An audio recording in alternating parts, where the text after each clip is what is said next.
I think it's a game changer and it brings your secondary to a whole new level. Hey, what's up guys? In this video I will talk about my experience that I had with different sidearms, ranging from Marui sidearms to KJ to ASG, you know, all kinds of different brands. But mostly I'm going to talk about which kind of models I used, which kind of operating systems, and what I liked about them, what I disliked about them, and where I ended up now, right? This is quite a funny story, and it is funny because it goes full circle. So let me start. The first sidearm that I ever got was a Cyma CM030. It's an AP, yeah, it's kind of like the SSE-18, yeah, they're quite similar. This is just a Glock replica, this one looks more like the SSP-18. They work on a very similar principle, and I got it back then because it was the cheapest, right? It was, oh man, back then 50 euros, 50 USD, you know, something along those lines. Incredibly cheap. I liked it, it worked really well and there was nothing wrong with it, but I did then see a video of Chad Desert Fox back then using a gas blowback pistol, and I just found that in the videos, you know, when you see a slide racking and, you know, the mag is empty and he puts in a new one and brings back the slide and drops the slide catch, it just looks super cool, right? So I thought, I need a gas blowback pistol because it looks so much cooler in videos. I did then get a Marui gas blowback Glock, which I actually really liked. So it was, I don't have it right now, but you know, similar to this. This is a WE Glock, but you know, very similar concept. Main difference is, well, Marui, quite famous for very reliable pistols, right? And also it had a plastic slide, not a metal slide like this one. I quite liked it. It was reliable. It had the full auto selector, which I also knew from the AEP. And it was nice, but man, these things kept breaking on me. I had a hammer break, I had a slide break, then again I had another hammer break. So I think I went through 3 Marui Glocks in maybe 1.5 years. And I think it was also because I was using green gas rather than duster gas, you know, what you're supposed to use for Japanese pistols. Yeah, I don't know. They just kept breaking on me, and then ASG sent me a P09, which is made by KJ Works. That thing I actually really loved. It was semi-only, I liked the kick, it was CO2, you know, it really kicked and it looked cool on videos, so I liked that. It was highly reliable, one of the most reliable gas blowback pistols I ever owned, but I was missing the full auto feature. Good, then we started making our own pistols and I went through the whole line of, you know, high cappers, Glocks, then speed high capper, and now a speed Glock, but then also the AP, right?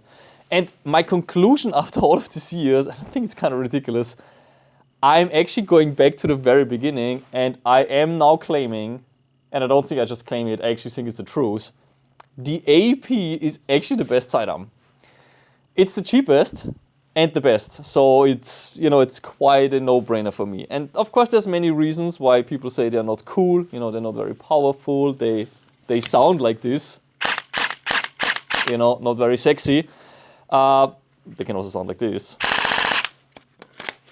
So yeah, why is it that after trying all of these very cool, very snappy, very competitive high-end things, you know, why did I come back to the most cheapest of the cheapest out there, which is a technology that exists since forever, right? Like just nothing special. And the reason is that I feel like sidearms are usually carried by people because they're cool, right? And you know, the more you play as an airsofter, the more you want to have less on you, right? I don't know if that makes sense, because for me, an airsofter goes through a journey where in the beginning he cannot afford stuff, right? Or he's just getting into it, and he buys like some AG, and then he sees some guy with a helmet and a plate carrier and like 10 grenades and a dummy turning kit and all, I don't know, 2 pistols and a grenade launcher. And then this is kind of like the dream, and you want to have it all, and you just buying and collecting and you throw all the shit on you, and then you play like for a year like this, and then all of a sudden you start realizing that you're really slowing down and it's really uncomfortable and you don't need all of this shit anyways, and then you start removing stuff again and you kind of go back to where you started, which is as minimalistic as possible. And I feel like with the pistols it's exactly the same.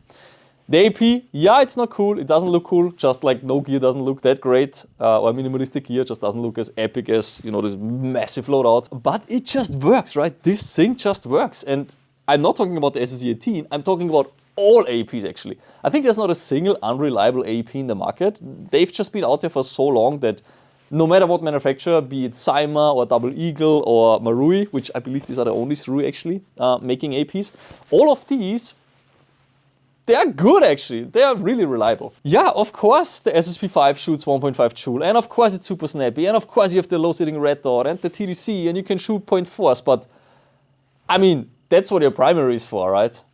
Okay, now just to have that cleared out, if I have to run a primary as a pistol, I wouldn't choose that, right? I wouldn't choose an SSE18, it's lacking the range.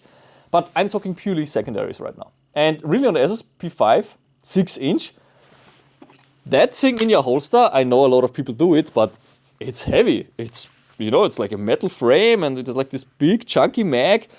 Every single spare mag is heavy. Are you really gonna run this in your holster and populate your belt with, you know, 5, let's say maybe 5 is an overkill, but 3 gas blowback magazines?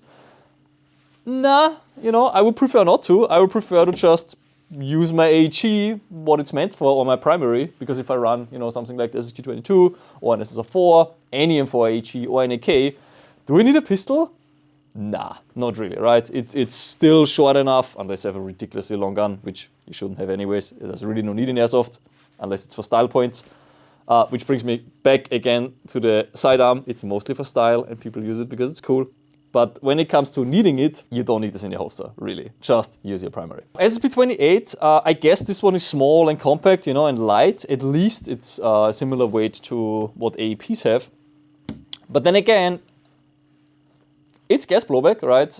In the cold, it doesn't work that great. You have cooldown. On full auto, you choose through mags like crazy, and you can only bring so many mags because they're heavy. They're also expensive, the magazines. So, yeah, I see this one a bit more of an option for a secondary than the SSP5. But still, it just doesn't beat the SSE18. And many of you might now say, hey, but this one shoots much further, much stronger. People actually feel it. But I tell you what, for the distances that I can't reach with my SSE18, that's what my primary is for, right? That's what my sniper rifle is for, or whatever I'm running that actually requires a sidearm. And that's a topic for itself, because what primaries really do need a secondary? I really think it's mostly the sniper. Maybe you're running a shotgun and you need something, you know, like a precision gun. Yeah, so for me it's mostly sniper rifles. I think that's the most viable one where you actually require a sidearm. And for this, you know, with an SSE18 or any AEP really, I can hit targets up to, on full auto, I would say, I can do 40 meters, I think, comfortably. When I see a guy at 40 meters, I can hit him. BBs might be a bit slow, yeah, for sure. But, you know, it's full auto, I have the volume, and it's not gonna cool down, and there's a 100 round mags for this thing, yeah, also one of the beauties of running these electric pistols. These mags cost very little. They're very light. I can carry a ton of them. If I lose them, I don't really care. Not that expensive. It's not like a gas blowback magazine. And yeah, it's a 100 round no cooldown full auto. Like, try to beat that. It's really a maybe low range AEG, but it is fully AEG capable. I can aim. I have the stock for support. I have the long magazine. In ranges under 40 meters, I really don't think I'm in any disadvantage to an AEG player. Maybe the BBs take a bit longer. That might be one of the only things. But other than this, hey, I'm happy to compete against you with this if you're running an M4. No problem. So this is kind of what it boils down to. I think the only exception where I think this is not a good secondary is when your primary is your close range weapon. And I actually had this now in 2 instances. First of all, I was running this thing. Now this is a 0.4 joule minigun, which has not the greatest hop-up and not the greatest accuracy. So I felt like I need a secondary that's for long range. Yeah, it sounds a bit counterintuitive, but that's what it was. This was my primary, and I was trying to be mostly in environments where it's close engagements. But when it happened that someone was further away and I couldn't get him, then I was running this guy actually here, which, you know, this is a primary, right? This shoots 1.5 joules, 0.4s. I have a red dot on there. I have a grip on there. I put MP5 mags in there. Do I have one? Not right now. Yeah, none around. Maybe over there.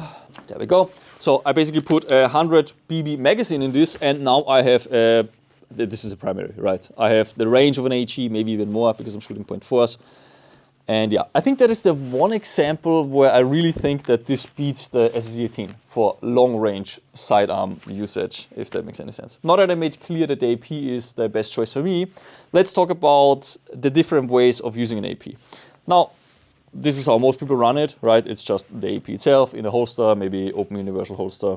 Not something I recommend on AEPs, by the way, because you mount the open universal holster directly onto the frame, and frames of APs are not very strong. It's just polymer, right? And it only holds so much. There's no metal reinforcements because it's an AP. You know, it's a lower price range pistol. And in an open holster, if you have this locked in here and then you fall onto something, you know, let's say you fall on here like this, the whole force of your entire weight is resting on the frame of the pistol. So I really don't recommend it using the open universal holster adapters on AEPs. It also says it on the website. If you do, I don't know, target practice or something, of course, go for it. But as soon as you're into woodland games where you're gonna fall down and, you know, crawl, I wouldn't do this, yeah. We purposely made these adapters a bit thinner on the side. You can even see it on this one. I think I fell on this one before. This bent a little bit because we wanted to make the adapter not too strong, because if the adapter doesn't bend, it's the pistol that's gonna break. Yeah, just a little side note on design choices. So that's the one option of doing it, just running the pistol. The second one, and this is actually my preferred one, and that's how I run it at most games now, is in a carbine kit. These carbine kits, I don't really want to play without them anymore. When I have a sidearm, I run them in a carbine kit. Yeah, pretty much all the time when a carbine kit is available. We don't have it for all of the pistols, yeah, and it's also not available for all, you know, other brands, especially Mark 23. I think there's not really a good carbine kit that is as minimalistic as this one. Why do I like these? It's just that stability of that stock. I feel like it makes all the difference. Like when I go around the corner, I really have the red dot stable, and you know, when I have the pistol lower and I'm observing the environment and I see a guy, I bring it up and the dot is immediately there. I'm just more skilled with this in a way. Maybe you can get the skill without the stock. I know there's people who are at the range all day long and they just train and train to have that muscle memory. I'm not one of those guys, yeah. I'm not spending an hour at the range every single day. I play airsoft now, currently every single weekend, yeah, but I still don't have the muscle memory as well trained that I could get the dot on target as fast as with this one. Because on this one it's really tuck and it's there. I just know exactly where I'm gonna shoot. It's a bit more stable, and a red dot also is easier to aim than iron sights, but I'm only saying this if there's a stock in connection with that pistol, right? A red dot on the rear of a Glock size pistol, I really don't find the dot faster than I do find iron sights, and I think many people agree. I know you can train it. Okay, relax. But many people don't have the time to do that, or they switch between different platforms, like I do. But then the heights of these red dots are different, and the grip angles of the pistols are different. So it's actually impossible to learn it for all of your pistols, right? You could focus on one, but then you cannot use the other. And this problem I don't have with these carbine kits. I just bring it up, the dot is there, and yeah. If I don't have the time to undo the stock, I can still, and I'm gonna show this to you real quick, I can still actually just run it with the stock collapsed. So I can shoot it like this and, you know, engage at very close distance if it's very urgent. But in almost all cases, I have the time to just undo this and shoot. So every time I run a sidearm, really there is a carbine kit on it. It's the same for the SSP5 that you've seen here. I just have this thing on there all the time. It's so nice to be able to stabilize and aim. You know, having a stock is just, it's an obvious choice, right? I mean, have you ever seen a guy with a, I don't know, M4 running it without a stock? You will just not be as, you know, as fast, as accurate, as stable. This is just superior. So yeah, if you have any option to put a carbine kit on your secondary, and it can be, there's a variety of carbine kits from, I think CTM makes some, then there's, of course, the original one, like the USW, there's Flux Defense, there's many replicas of these as well. So it really doesn't have to be this one, but some kind of carbine kit on your secondary, and I'm talking a minimalistic one, not one that turns it into like a full-blown primary, like an, I don't know, M4 buffer tube adapter or something like this. Try it. I think it's a game changer, and it brings your secondary to a whole new level. And especially when you need a secondary, yeah, and that's, I think, very rare. Most people actually don't need a secondary, they just bring it because it's cool. When you actually need it, then a stock is, I think, quite essential. It's just a game changer, in my opinion. Then, of course, on AEPs, you also have the options of smaller magazines. These are really small, really cheap, really low profile. You can run 2 of them in one magazine pouch. I hope you can see that here.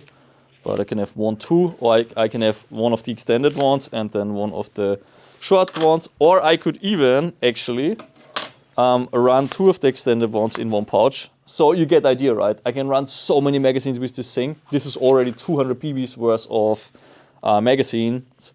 Only costs me about 25 bucks, so they're also very affordable and light. If you're wondering how I'm using this in these mag pouches, we have these inserts. I think Lelex also makes something similar where it goes directly into the Molle.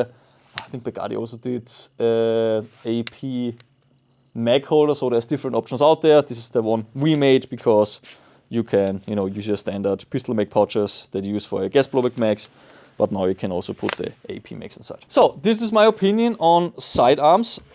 Love it or hate it, I believe this is really the best sidearm if you actually need a sidearm. So let me know in the comments, what is your opinion on this?